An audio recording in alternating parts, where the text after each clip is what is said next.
Minha saudação a você que me acompanha no Santo do Dia. Hoje, dia 7 de março, o calendário litúrgico da Igreja celebra a memória de Santa Perpétua e Santa Felicidade mártires. Essas duas santas, elas morreram martirizadas em Cartago, na África, no dia 7 de março do ano de 203. Perpétua era uma jovem mãe de 22 anos, que tinha um bebê de poucos meses. Ela pertencia a uma família rica e muito estimada por toda a população. Enquanto estava na prisão, a pedido de seus companheiros mártires, foi escrevendo um diário de tudo aquilo que ia acontecendo. Felicidade era uma escrava de Perpétua. Era também muito jovem e na prisão ela deu à luz a uma menina, que depois os cristãos se encarregaram de criar muito bem. As acompanharam em seu martírio alguns escravos que foram aprisionados junto com elas. E o catequista, o diácono Sáturo, que as havia instruído na religião e assim é preparado para o batismo. Ele também as acompanhou. Sáturo, ele não foi preso, mas ele se apresentou voluntariamente. Os antigos documentos que narram o martírio destas duas santas eram imensamente estimados na antiguidade. E Santo Agostinho diz que eram lidos nas igrejas, com grande proveito para os ouvintes. E esses documentos, eles narram o seguinte: no ano de 202, o imperador Severo mandou que os continuassem sendo cristãos e não tivesse adorado aos falsos deuses, tinham que morrer. Perpétua estava celebrando uma reunião religiosa em sua casa de Cartago, quando chegou os soldados do imperador e a levou prisioneira, junto com a sua escrava Felicidade e os escravos Revocato, Saturnino e Segundo. Diz Perpétua no seu diário: nos jogaram no cárcere e eu fiquei consternada, porque nunca tinha estado em um lugar tão escuro. O calor era insuportável. Éramos muitas pessoas em um subterrâneo muito estreito. Parecia que ia morrer de calor e de asfixia, e sofria por não poder ter junto a mim o meu filho, que era de tão poucos meses e que necessitava muito de mim. O que eu mais pedia a Deus era que nos concedesse um grande valor de sermos capazes de sofrer e de lutar por nossa santa religião. Afortunadamente, no dia seguinte, chegaram os diáconos católicos e deram dinheiro aos carcereiros para que passassem aos presos a outra habitação, a outro lugar menos sufocante e menos escuro que o anterior. E foram levados a uma sala onde pelo menos entrava a luz do sol e não ficavam tão apertados e incômodos. E permitiram que levasse o menino a Perpétua, o qual estava secando de pena e acabamento. Ela disse em seu diário: desde que tive meu pequeno junto de mim, e aquilo me parecia uma prisão, mas aquilo não me parecia uma prisão, mas um palácio, e me sentia cheia de alegria, e o menino também recobrou sua alegria e o seu vigor. As tias e avós se encarregaram depois da sua criação e da sua educação. O chefe do governo de Cartago chamou a juízo a Perpétua e seus servidores.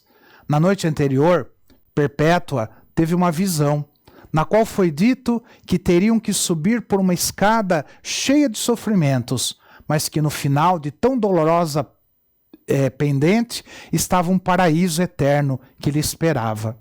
Ela narrou aos seus companheiros a visão que tinha tido e todos se entusiasmaram e se propuseram a permanecer fiéis na fé até o fim. Primeiro passaram os escravos e o diácono. Todos proclamaram diante das autoridades que eles eram cristãos e que preferiam morrer antes que adorar a falsos deuses. Logo chamaram a Perpétua. O juiz lhe rogava que deixasse a religião de Cristo e que se passasse a religião pagã e assim salvaria a sua vida. e recordava que ela era uma mulher muito jovem, de família rica. Mas Perpétua proclamou que estava resoluta a ser fiel até a morte à religião de Jesus Cristo. Então chegou seu pai, que era o único da família que não era cristão, e de joelhos lhe rogava, lhe suplicava que não persistisse em chamar-se cristã, que aceitasse a religião do imperador, que o fizesse por amor ao seu filho, ao seu pai, ao seu filhinho. E ela se comovia intensamente, mas terminou dizendo-lhe: Pai, como se chama esta vasilha que é aqui na frente? Uma bandeja, respondeu o pai. Pois bem, essa vasilha deve ser chamada de bandeja, e não de pote ou colher, porque é uma bandeja. E eu, que sou cristã, não posso me chamar pagã, nem de nenhuma outra religião, porque sou cristã e quero ser para sempre. E acrescenta no diário escrito por Perpétua: meu pai era o único da família que não se alegrava porque nós íamos ser mártires de Cristo. O juiz, então, decretou que os 3 jovens seriam levados ao circo e ali, diante da multidão, seriam destroçados pelas feras no dia da festa do imperador, e que as 2 mulheres seriam jogadas e amarradas diante de uma vaca furiosa para que as massacrasse. Mas havia um inconveniente: Felicidade ia ser mãe, e a lei proibia matar uma mulher que ia dar à luz. E ela sim desejava ser martirizada por amor a Cristo. Então os cristãos oraram com fé e Felicidade deu à luz a uma linda menina, a qual foi confiada a cristãs fervorosas, e assim ela pôde sofrer o martírio. Um carcereiro debochava dizendo: agora se queixa pelas dores do parto, e quando chegarem as dores do martírio, o que fará?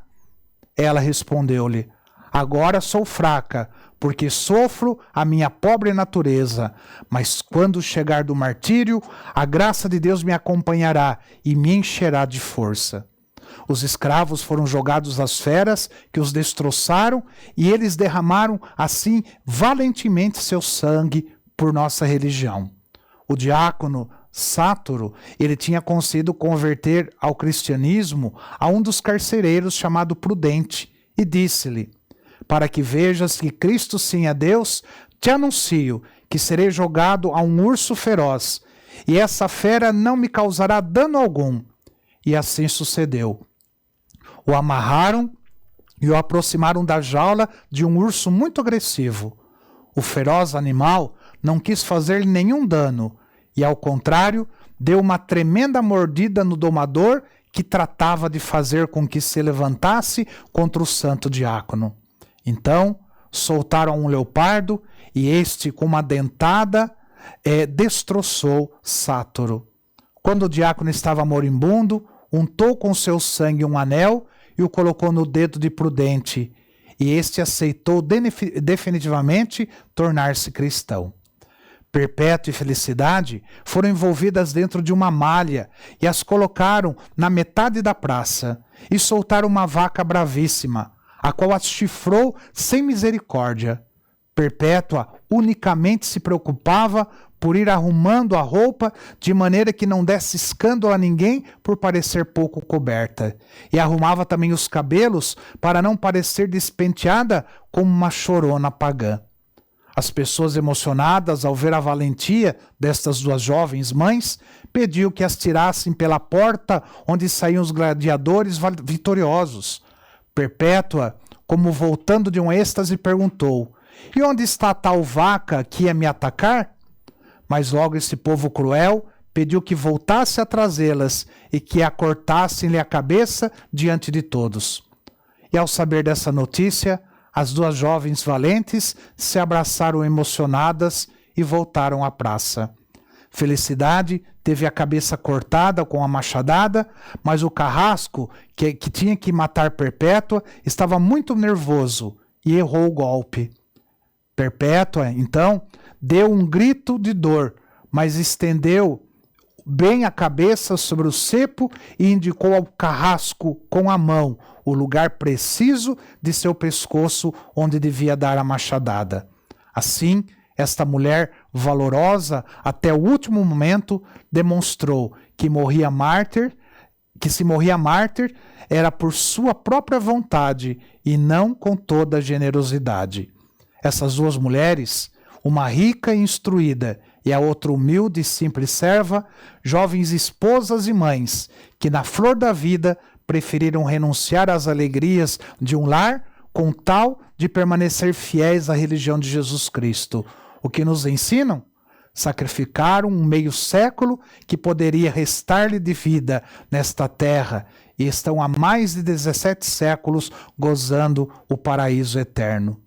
Santa Perpétua e Santa Felicidade, rogai por nós.